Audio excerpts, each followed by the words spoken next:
बहुत समय पहले एक समृद्ध और शक्तिशाली राज्य था जिसका राजा प्रताप अपने न्यायप्रियता और बुद्धिमत्ता के लिए प्रसिद्ध था। लेकिन हर इंसान की तरह राजा भी पूर्ण नहीं था।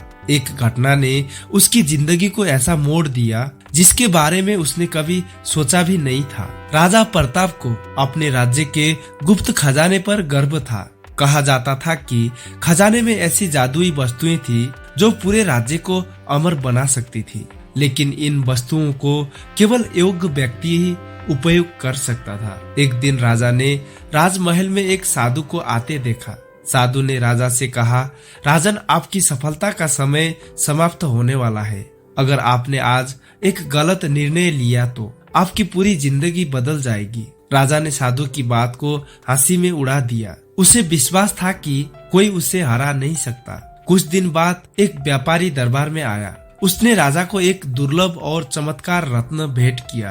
व्यापारी ने कहा, महाराज, यह रत्न आपकी शक्ति को दोगुना कर सकता है, लेकिन इसे अपने खजाने के जादुई पत्थरों के पास रखना होगा। राजा उस रत्न से इतना मोहित हुआ कि उसने बिना जांच पड़ताल के उसे खजाने में रखने का आदेश दे दिया। किसी ने उसे नहीं रोका, क्योंकि राजा का निर्णय अंतिम होता था। जैसे ही रत्न खजाने में रखा गया, राज्य में अजीब घटनाएं होने लगी। खेत सूखने लगे, नदियां काली पड़ गई और लोग बीमार पड़ने लगे। कुछ ही हफ्तों में जो राज्य कभी धन धान्य से भरा हुआ था, अब बदहाली का शिकार बन चुका था। राजा ने महसूस किया कि उसने उस व्यापारी की सत्यता की जांच नहीं की थी। उसने तुरंत अपने मंत्रियों को बुलाया और व्यापारी की खोज का आदेश दिया, परंतु व्यापारी कहीं नहीं मिला। कुछ महीने बाद साधु फिर दरबार में आया। उसने राजा से कहा, राजन, आपकी शक्ति ने आपको अंधा कर दिया था। वह व्यापारी एक मायावी था जो आपके राज्य को कमजोर करने आया था। आपने उसकी बातों पर विश्वास करके अपनी शक्ति खो दी।